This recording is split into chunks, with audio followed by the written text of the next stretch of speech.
In this video series, we'll be going over each of the raid bosses and the liberation of Undermine, Simplified. Now for this episode, we'll go over Sprocketmonger Lockenstock. Quite a mouthful here, but the boss will have two phases, and for each one, we'll go over key mechanics or important things to watch out for in order to beat this boss. There's going to be a ton of stuff happening during phase 1, from rocket barrages, fire beams, and landmines, but those are quite intuitive to dodge. We'll leave those at that. For phase 1 though, we will be talking about the key mechanic that you all need to know in order to beat this boss and survive. The area we fight the boss in is divided into 4 parts that switch periodically. Now what order they switch isn't RNG, it will always be the same. Platforms 1 and 2 will be electrified upon the start, then they swap making 3 and 4 electrified, before finally having only platforms 3 and 2 electrified. This will be the pattern for the first cycle. For cycle 2, platforms 1 and 3 go next, then platforms 4 and 2 before finishing at platforms 4 and 1. Finally, for cycle 3, it'll go back to platforms 1 and 2,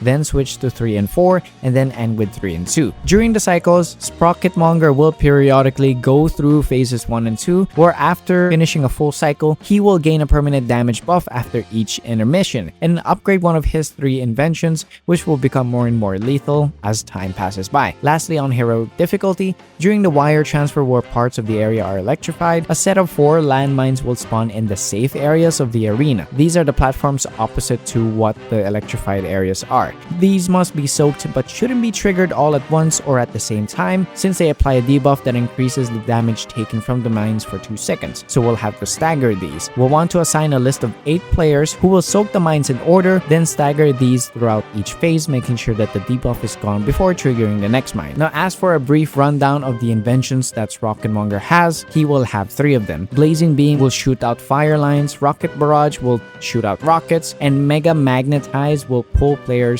and stun them. And before I forget, it seems that 97% of you guys watching are not subscribed to the channel, which is quite a bummer because we are trying to make our dream of reaching 1,000 subscribers a reality. If those 97% of people watching this do subscribe, I think we can turn that dream into a reality. But anyways, back onto the video. Now for phase 2, once this happens, Sprocketmonger will knock all the players back and electrify all of the platforms. So what we want to do to survive this phase is go to the boss and make sure we dodge any of the swirlies or fire lines or rocket barrages. Now after this phase is done, this is when he will upgrade one of his inventions and apply that permanent damage buff, as well as go on to cycle 2. That's about it for this video. If you learned something valuable, leave a like and subscribe, since it'll help the channel out a lot on our goal of hitting 1,000 subscribers. Stick around for the next episodes where we'll cover the other bosses in a more simplified manner.